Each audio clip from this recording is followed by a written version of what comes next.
はい、皆さんこんにちは。ゆうやです。今日はですね、僕が使っているキャンプギアというものを、これから動画でせっかくなので、発信していきながら、あとそれに対するレビューをぜひ発信したいなと思って、今日1本目の動画を撮ってます。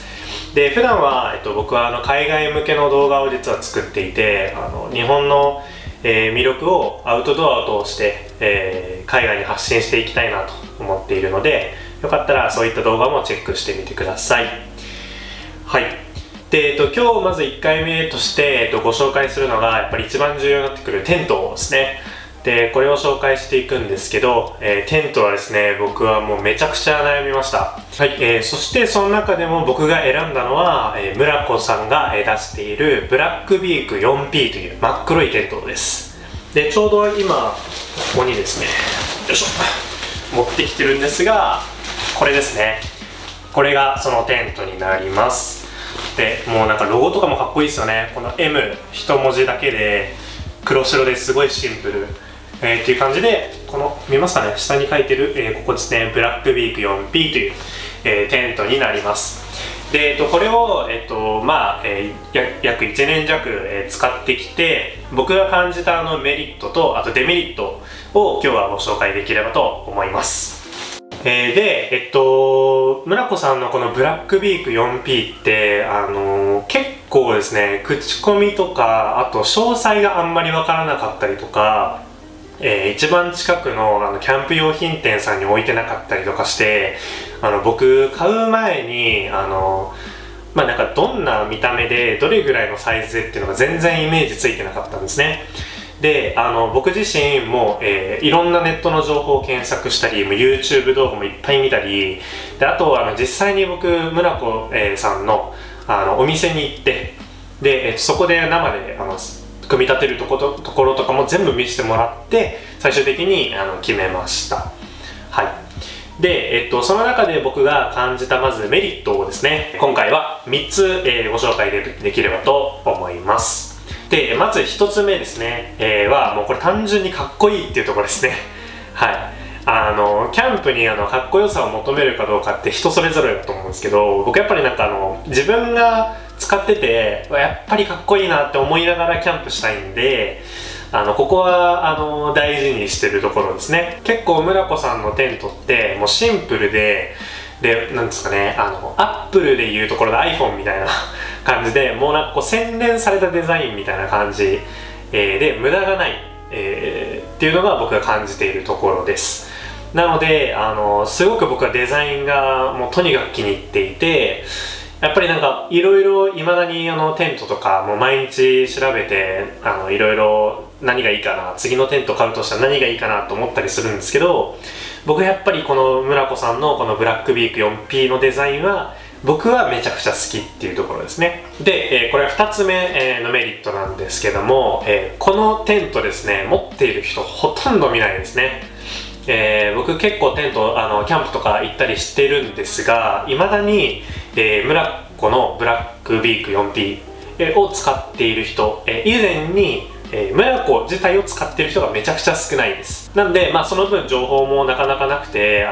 買うか買わないかみたいな悩まれてる方も多いんですけど、この村子のブラックビーク 4P で、実際にこう設営してテントするキャンプするとめちゃくちゃ目立つんですよ。誰も持ってないんで、かつ例えば緑の芝生とか、緑のキャンプサイトの中にめちゃくちゃこう黒いテントがこう佇んでるって感じで、なんで結構目立ちますね。で、なんか目立つのとかあんま好きじゃないとかいう人は多分あんまり向いてないと思うんですけど、なんかこうまた他のキャンパーさんとは違ったテイストのキャンプをやりたい、そういったスタイルを追求したいっていう方は僕はめちゃくちゃ、これがいいかなと思ってます。はい。で、3つ目、のメリットポイントですね。これはめちゃくちゃ頑丈っていうところです。で、頑丈の背景としては、これ株式会社神話、さんっていうですね会社が立ち上げたブランドが実は村子なんですよ。株式会社、神話さんって事業として何をやられていたかというと、もともと金属の加工とかをですねされていた会社です。でそれが新規事業として新しくキャンプでテントを作ろうみたいな形になったので、その金属加工の技術が、もうとにかくこのテントに込められているというところです。でめちゃくちゃ耐久性強いなと思ったのが、僕一回南伊豆、夕日が丘オートキャンプ場というところに、行ったんですけども、そこ結構標高が高いところにあって、で、風が結構強かったんですね。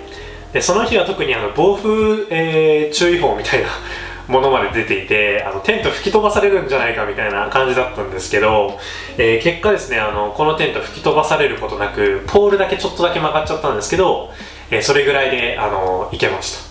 た。その時ちょっとテントには申し訳なかったなとは思うんですけど、そういった耐久性の強さっていうところは、すごくあるかなと。なのでメリットポイントをまとめるとすると、デザインがめちゃくちゃおしゃれでかつ、丈夫、この2つがやっぱり一番自分としては大きなメリットかなというところを思ってます。はい、じゃあ、ここからはですねデメリットももちろん、その分あるので、そこをご紹介できればと思います。でデメリットは何かというと、まず1つ目がですね、値段がやっぱり高い。ここですね。キャンプってもうとことんお金かかるんだなってこのテントを買った時に思ったんですけど、通常の例えば、どうですかね、コールマンとか、その他のブランド買うと多分同じサイズのものを半額ぐらいの値段で買えます。で、ムラコのこのテントはですね、大体8万円ぐらいするので、結構やっぱり最初の初めてのテントを買うっていうのにはすごくハードルはちょっと高かったなというところがあります。でかつ、結構いろんなテントもそうだと思うんですけども、グラウンドシートもついてなかったりとか、するので、そういったところでプラスの費用がかかってきたりとかして、トータルやっぱり他のテントと比べるとちょっと高めかなというところは、あります。はい。でそして2つ目の、デメリットのポイントがですね、ちょっとですね高さが低いです。ちょっと低いので例えばその南伊豆夕日が丘オートキャンプ場に行った時もやっぱり暴風注意報なんで外出れないんですね。なのでテントの中でいかに過ごすかみたいなキャンプだったんですが、やっぱりその高さがですね、自分が175あるんですけど、このテントがそれよりちょっと低いんですね。なんで椅子を中に入れることは、2脚ぐらいは全然入れられるんですけど、入れて立ち上がった時に頭がついちゃうんで、中腰になりながら作業するみたいなそういったところがありました。